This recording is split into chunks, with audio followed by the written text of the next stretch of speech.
جو اقرا کے قلعے سے نکل کر جنہوں نے اپنے آپ کو صلیبیوں کے حوالے کیا تھا، رچرڈ دا لائن ہارٹ کے حکم پر ذبح ہو جاتے ہیں۔ خود عیسائی مورخ بھی رچرڈ دا لائن ہارٹ کی زندگی کا تاریخ ترین دن اس موقع کو کہتے ہیں جب اس نے نہتے عورتیں اور بچوں کو پناہ دینے کے بعد ذبح کر دیا۔ اقرا کی فتح کے بعد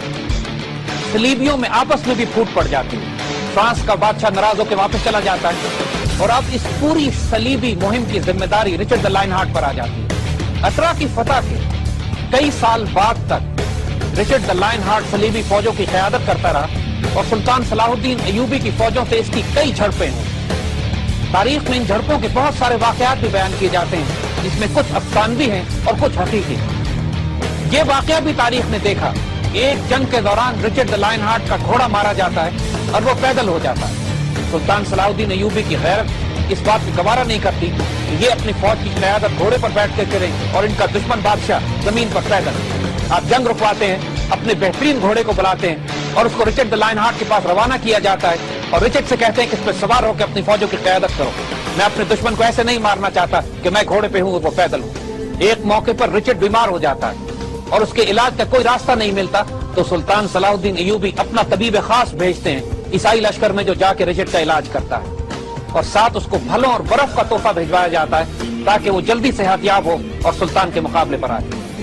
انسانی تاریخ نے اتنے اعلیٰ کردار کا جنرل کبھی نہیں دیکھا۔ خود عیسائی مورخ جیسے ہم نے عرض کیا مجبور ہیں تمام تر تعصب کے باوجود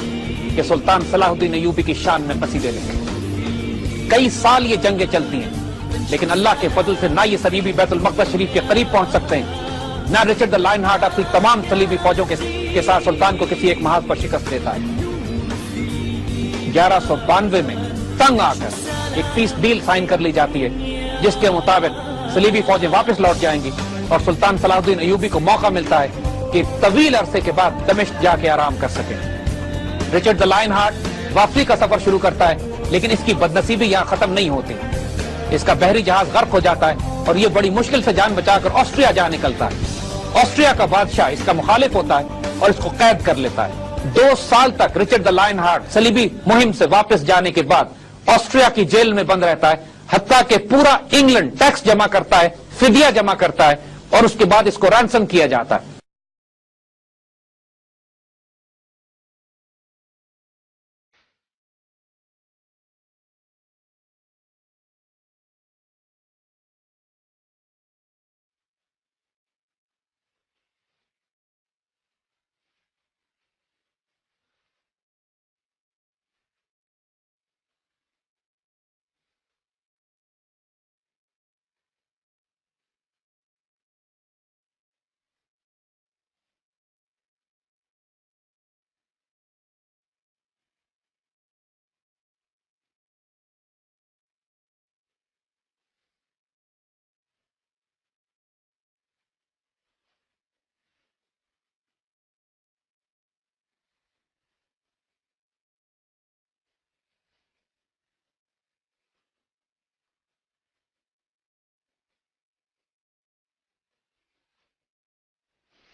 سلطان صلاح الدین ایوبی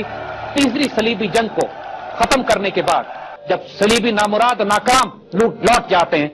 تو 1193 میں دمشق میں آپ کا انتقال ہو جاتا ہے۔ آپ کے انتقال کے وقت آپ کے پاس صرف چند درہم نکلتے ہیں اور کفن کے پیسے بھی نہیں ہوتے۔ آپ کے دوست چندہ کر کے پیسے جمع کرتے ہیں اور سلطان صلاح الدین ایوبی فاتح بیت المقدس سلطان مصر و شام کے لیے کفن کا انتظام کیا جاتا ہے۔ سلطان کا گھوڑا اور جھنڈا بغداد روانہ کیا جاتا ہے اور پوری امت مسلمہ میں صف ماتم بچ جاتی ہے۔ کہنے والوں نے تو یہ تک کہہ دیا کہ خلفائے راشدین کے بعد اس سے زیادہ کڑا وقت امت مسلمہ پر کبھی نہیں آیا جب سلطان اس دنیا سے رخصت ہوئے۔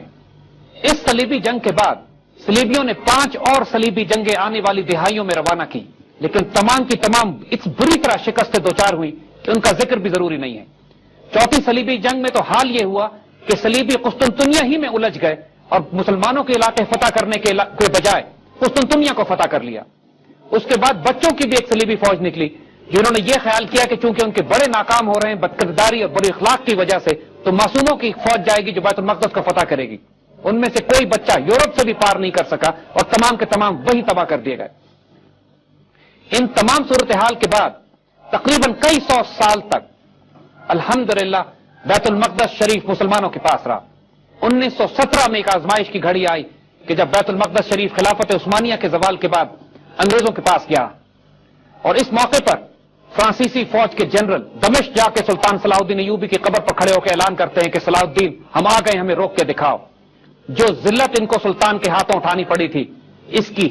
ہیوملیشن اور شرم یہ ابھی تک اپنے دلوں میں محسوس کرتے ہیں۔ آج بیت المقدس شریف یہودیوں کے پاس ہے اور اپنے ایک اور صلاح الدین ایوبی کا منتظر۔ آپ سے درخواست ہے کہ اس سلطان کے لیے رحمت اور برکتوں کی دعا کیجیے اور اللہ سے دعا کیجیے کہ امت مسلمہ کی عزت اور آبرو کی حفاظت کے لیے سلطان صلاح الدین ایوبی ثانی کو دوبارہ بھیجے۔ آج بھی جب بیت المقدس شریف اپنے کسی صلاح الدین کے منتظر ہے تو فلسطینی بچے اسرائیلیوں کی آنکھوں میں آنکھیں ڈال کر اپنا یہ ترانہ پڑھتے ہیں کہ نحنو ابناء المسلمین کلنا صلاح الدین، ہم مسلمانوں کے بیٹے ہیں، ہم میں ہر شخص صلاح الدین ایوبی ہے۔